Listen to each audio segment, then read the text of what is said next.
Hello students, कैसे हैं आप सभी। स्वागत है आप सभी का मेरे चैनल एसएससी प्रिपरेशन क्लास में। दोस्तों, आज हम पढ़ेंगे आधुनिक भारत का इतिहास का जो हमारा चैप्टर है यूरोपीय कंपनियों का आगमन, उसके आगे का पार्ट आज हम कवर करेंगे। ठीक है, तो चलिए स्टार्ट करते हैं।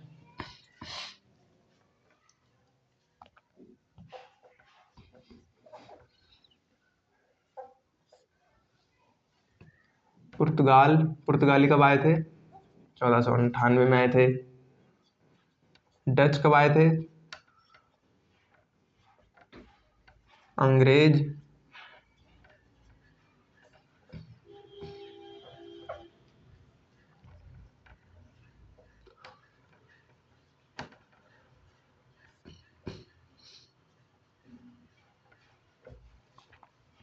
ये आने का क्रम है। ठीक है दोस्तों, ये इनके आने का क्रम है। और फैक्ट्री स्थापित करने का क्रम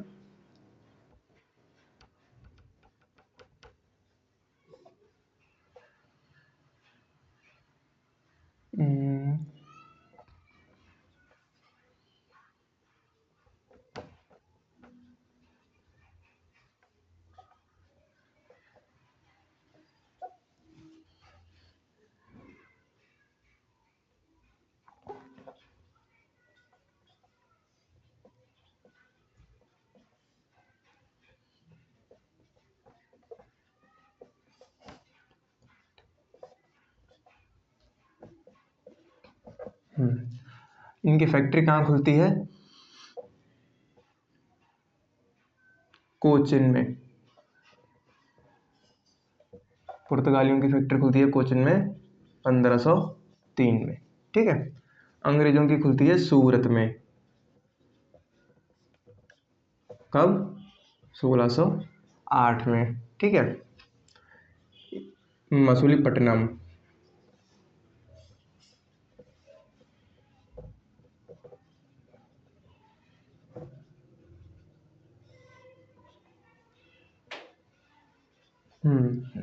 मसूलीपट्टनम में डच खोलते हैं 1603 में। ठीक है, फिर फ्रांसीसी कब खोलते हैं? फ्रांसीसियों की फैक्ट्री भी सूरत में ही खुलती है, सूरत में 1668 में। ठीक है, ये कंपनियों के आने का क्रम है। ये हाँ, मतलब ये आने का क्रम है और ये फैक्ट्रियों की स्थापना का क्रम है। ठीक है, तो ऐसा माना जाता है कि जो सिंधु घाटी सभ्यता के समय से लेकर ही यूरोप और भारत के बीच में व्यापार होता रहा था। ठीक है, स्थलीय मार्ग से व्यापार होता था। तो फिर ये भौगोलिक खोज की ज़रूरत क्यों पड़ी, इन्हें समुद्री मार्ग से आने की ज़रूरत क्यों पड़ी? तो इसके पीछे भी एक बेसिक इतिहास है, पहले उसको जान लेते हैं। ठीक है दोस्तों, तो जैसे ये है हमारा यूरोप और ये है भारत। ठीक है, जैसा कि मैंने बताया आपको कि स्थलीय मार्ग से व्यापार होता था। ठीक है, और उस समय भारत में यहाँ पर मुगल वंश का शासन था। मुगल वंश में कौन शासन कर रहा था? औरंगजेब।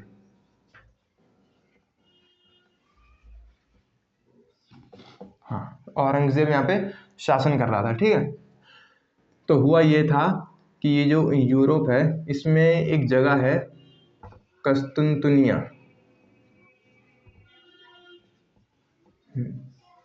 कस्तुनतुनिया है, कस्तुनतुनिया में एक क्षेत्र है तुर्की। इस तुर्की क्षेत्र पर अरबों का आक्रमण हो गया था। ठीक है, अरबों का आक्रमण हो गया था और इस जगह पे उन्होंने अपना कब्जा कर लिया था और इसी के कारण ये जो स्थलीय मार्ग है ये अवरुद्ध हो गया था, यानी कि ये बंद हो गया था। ठीक है, और ये जो पूरी घटना है ये है हमारी 1453 की घटना है ये। तो जब ये स्थलीय मार्ग बंद हो गया था तो इसी कारण भौगोलिक खोज शुरू की गई। भौगोलिक खोज शुरू की गई थी। ठीक है, और इसी कारण ये जो है स्थलीय मार्ग से, मतलब जलीय मार्ग से होते हुए ये भारत आए थे। ठीक है,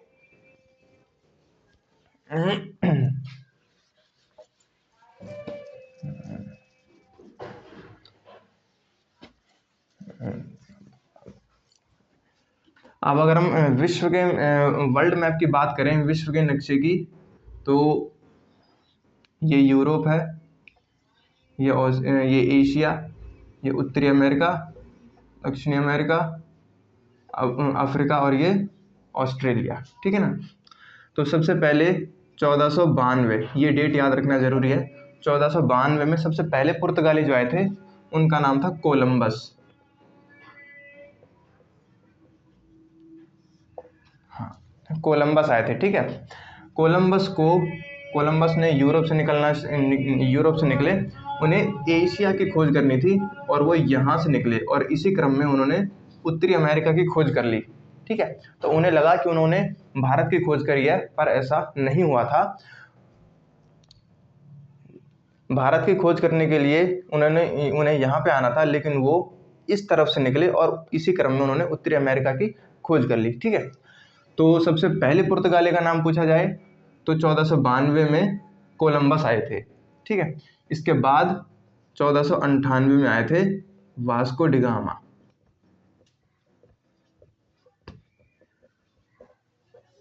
हाँ, वास्को डिगामा भारत आए थे। वास्को डिगामा ये अफ्रीका को पार करते हुए ऐसे करके यहाँ से भारत आए थे। ठीक है। और ये जो रास्ता है इसे केप ऑफ गुड होप कहा गया। केप ऑफ गुड होप इसको नाम दिया गया था। ठीक है। तो 1492 में सबसे पहले पुर्तगाली थे कोलंबस। फिर 1498 में आए वास्को डिगामा। ठीक है। वास्को डिगामा भारत आए थे। अब वास्को डिगामा भारत आए थे, कहाँ पे उतरे थे, कैसे आए थे, किसने इनका स्वागत किया था और इन्होंने किस तरह से व्यापार किया था। ठीक है। और इन्हें कितना मुनाफा हुआ था, इस सब चीज़ के बारे में हम पढ़ते हैं, यानी कि मतलब इतिहास के बारे में हम पढ़ते हैं इनके। ठीक है। तो मैं इसको पहले रफ कर देता हूँ इधर से।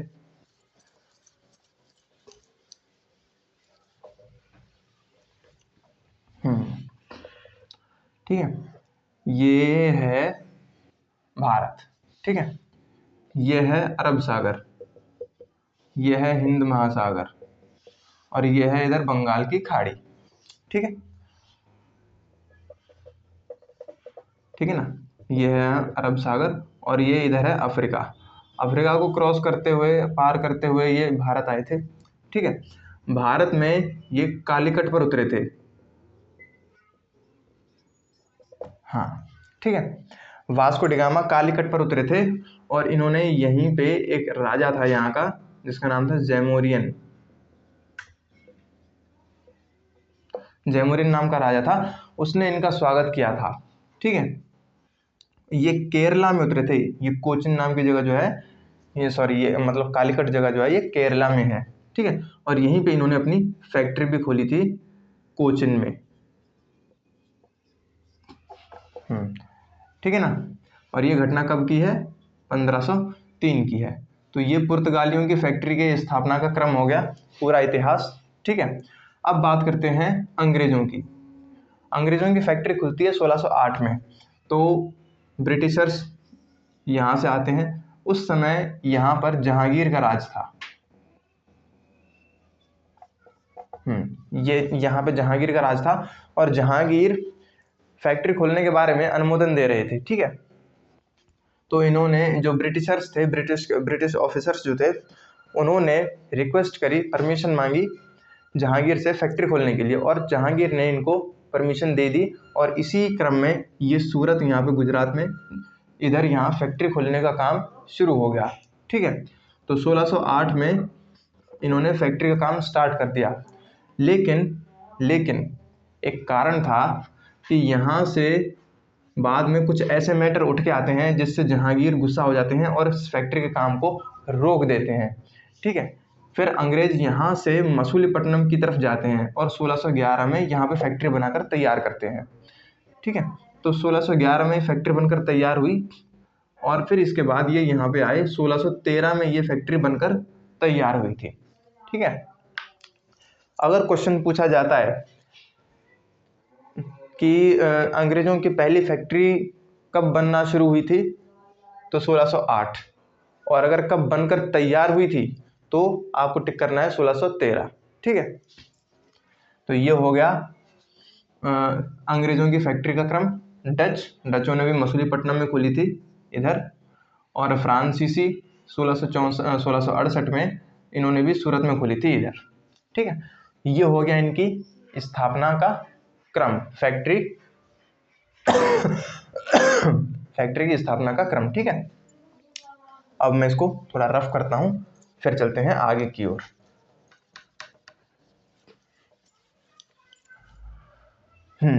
जैसा कि मैंने बताया आपको कि वास्को डी गामा केरला में आए थे, कालीकट पर उतरे थे। जैमोरिन नाम का राजा था, उन्होंने जैमोरिन ने वास्को डी गामा का स्वागत किया था।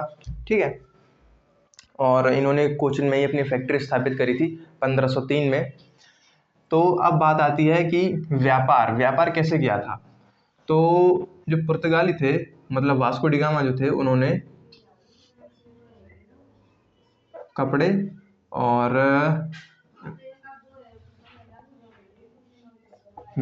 मसाले का व्यापार किया था। ठीक है, मसाले का व्यापार किया था, और इन्होंने भारत से मसाले और कपड़े खरीदे और वापस पुर्तगाल ले जाकर बेच दिए। ठीक है, और ऐसा माना जाता है कि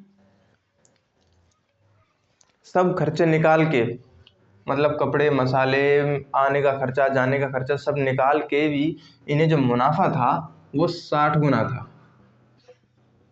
इन्हें 60 गुना मुनाफा हुआ था, 60 गुना इन्हें प्रॉफिट हुआ था, जो कि बहुत ही बड़ा मेजर अमाउंट था। ठीक है, इसके बाद फिर 1500 सन 1500 में, डेट याद रखना जरूरी है। ठीक है, सन 1500 में एक और समूह आया जिसका नाम था पेड्रो अल्वारेज।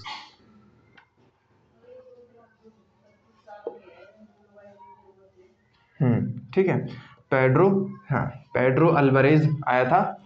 ठीक है, तो इसने भी इन्होंने भी कपड़े और मसाले का व्यापार किया और पुर्तगाल में ले जाकर बेच दिया। फिर इसके बाद 1502 में वास्को डी गामा दोबारा भारत आए।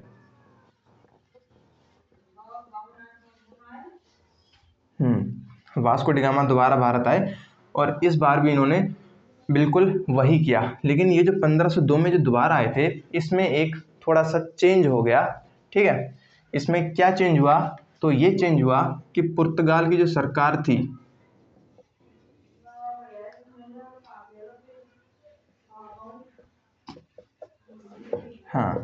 पुर्तगाल सरकार, तो पुर्तगाल का एक राजा था। ठीक है, पुर्तगाल का राजा था जिसका नाम था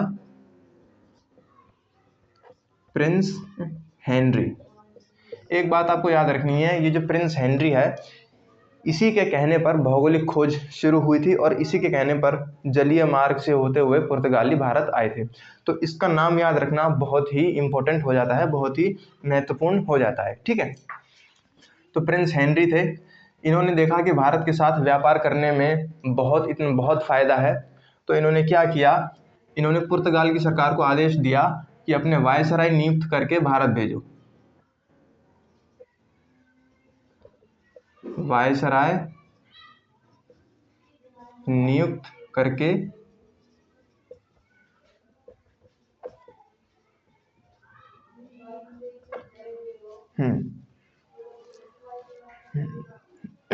वायसराय नियुक्त करके भारत भेजो। ठीक है, तो ये 1502 के बाद पुर्तगाल सरकार ने अपने वायसराय नियुक्त करके भारत भेजने स्टार्ट किए।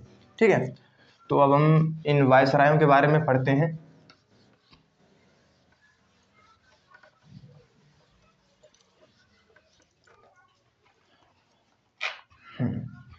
ठीक है, पहले वायसराय का नाम क्या था, फ्रांसो अल्मीडा। फ्रांसो अल्मीडा। ठीक है, 1505 से 1509 तक ये भारत में रहे। ठीक है, इन्होंने एक पॉलिसी चलाई थी जिसका नाम था blue water blue water policy. ठीक है, इस पॉलिसी के तहत क्या था, इस पॉलिसी के तहत, ठीक है ना, ये अरब सागर, ये हिंद महासागर और ये बंगाल की खाड़ी। तो ये हिंद महासागर का जो जलीय क्षेत्र था इसकी खोज पुर्तगालियों ने करी थी, ठीक है। ये हिंद महासागर का जो महासागरीय क्षेत्र है इसकी खोज पुर्तगालियों ने करी थी। तो उनका मानना ये था कि इस मार्ग की खोज जब पुर्तगालियों ने की है तो इस मार्ग पर केवल पुर्तगालियों का हक होगा, अधिकार होगा, उन्हीं के जहाज यहाँ से आते जाएंगे, आएंगे जाएंगे, और इस मार्ग से होकर केवल वही व्यापार कर सकते हैं। तो इस मार्ग पर उन्हीं का अधिकार रहेगा। ये था, इसको नाम दिया गया ब्लू वाटर पॉलिसी, और ये पॉलिसी फ्रांसो अल्मीडा ने चलाई थी, ठीक है। ठीक है। दूसरा है अल्बुकर्क, 1509 से 1515 तक ये भारत में रहे, ठीक है। ये फ्रांस अल्मीडा जो है ये गोवा भी गए थे, ठीक है, गोवा, हाँ गोवा भी गए थे।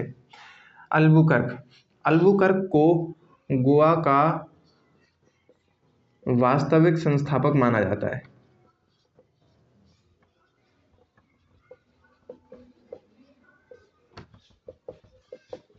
वास्तविक संस्थापक माना जाता है, ठीक है, वास्तविक संस्थापक माना जाता है। क्यों? तो इसका एक कारण है, 1510 में इन्होंने एक अभियान चलाया था जिसका नाम था बीजापुर का अभियान।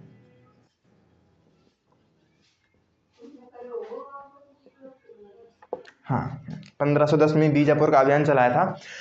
उस अभियान में इन्होंने गोवा को जीता था, गोवा को जीता था। किससे जीता था? आदिल शाह से। आदिल शाह उस समय गोवा का शासक था, आदिल शाह शासक था।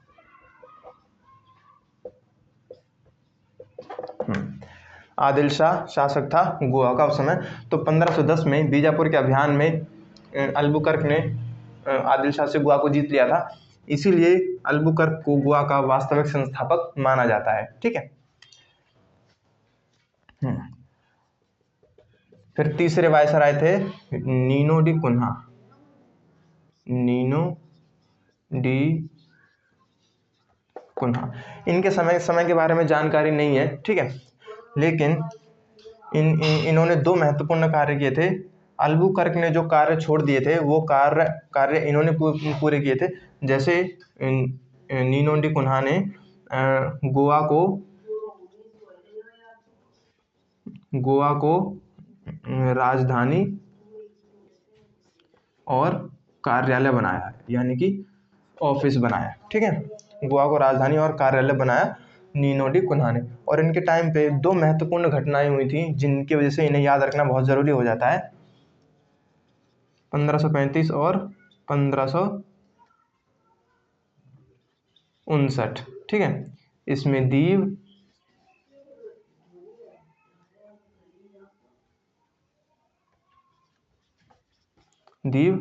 और इसमें है ये दमन, ठीक है। इन दोनों को पुर्तगाल में मिला लिया गया था, पुर्तगाल में मिला लिया गया था दीव और दमन को 1535 और 59 में नीनो डी कुन्हा के नेतृत्व में, ठीक है। इसीलिए इनको भी याद रखना जरूरी हो जाता है, ठीक। तो अब ये था हमारा पुर्तगालियों का इतिहास। अब थोड़ा बहुत डच का इतिहास पढ़ते हैं। अब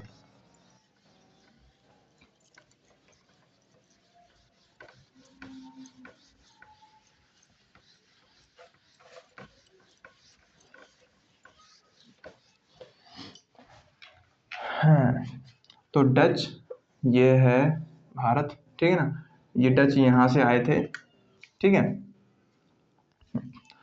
डच पहले जाते हैं भारत के इंडोनेशियन क्षेत्र में, यानी कि पूर्वी में,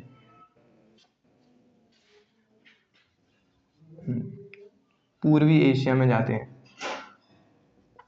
यानी कि इंडोनेशिया में, ठीक है।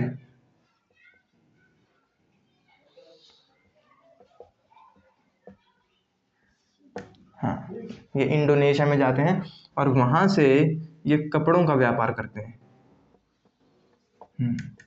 कपड़ों का व्यापार करते हैं और फिर उसके बाद ये आते हैं भारत में और यहाँ से मसालों का व्यापार करते हैं। ठीक है, यही कारण है कि भारत में डच पहले आए थे, लेकिन फैक्ट्री स्थापित हुई थी पहले अंग्रेजों की, ठीक है ना, और आए थे अंग्रेज बाद में और फैक्ट्री बाद में स्थापित होती है डच की। तो कारण यही था कि डच जो आए थे वो पहले इंडोनेशियन क्षेत्र में जाते हैं, वहाँ से कपड़ों का व्यापार करते हैं, फिर इसके बाद ये मसालों का व्यापार करते हैं भारत में आके। ठीक है, और ये किसके नेतृत्व में आए थे?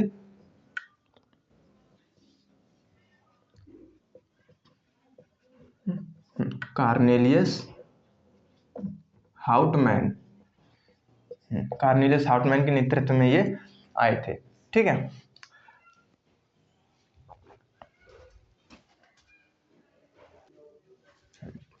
ठीक है दोस्तों, तो यहाँ से कपड़ों का व्यापार करते हैं और ये यहाँ से मसालों का व्यापार करते हैं फिर भारत में आके। ठीक है, लेकिन एक पॉइंट है यहाँ पे, जो डच थे वो इंडिया में बहुत लंबे टाइम तक सरवाइव नहीं कर पाए। क्यों? तो इसका एक कारण था, रीज़न था 1759 वेड्रा का युद्ध। इसे कई कई जगहों पे वेदरा का युद्ध भी बोला जाता है। ये प्रेजेंट टाइम में बंगाल में है ये। ठीक है, तो ये वेड्रा का युद्ध या फिर वेदरा का युद्ध जो भी है, ये युद्ध डच और अंग्रेज़ों के बीच में हुआ था और इसमें डचों की बहुत बुरी तरह से हार हुई थी। ठीक है, और हारने के कारण ये बात कंफर्म हो गई थी कि डच जो है वो इंडिया में, भारत में बहुत लंबे समय तक सरवाइव नहीं कर पाएंगे, इसीलिए उनका बोरिया बिस्तर यहाँ से बांध दिया गया और इंडिया छोड़ के उन्हें जाना पड़ा। ठीक है, इसके बाद फिर आता है 1760 में वांडीवॉश का युद्ध। वांडीवॉश का युद्ध, ठीक है, ये हम नेक्स्ट क्लास में पढ़ेंगे। आज की क्लास के लिए बस इतना ही बहुत है। ठीक है, अगर मेरा तरीका आप सभी को समझ में आए तो प्लीज़ वीडियो को लाइक करें, शेयर करें, सब्सक्राइब करें मेरे चैनल को। मिलेंगे नेक्स्ट क्लास में, तब तक के लिए थैंक यू। इस वीडियो का एक नेक्स्ट पार्ट आएगा, उसमें हम इस चैप्टर को, यूरोपीय कंपनियों का आगमन चैप्टर जो है, इसको हम खत्म कर लेंगे। Thank you.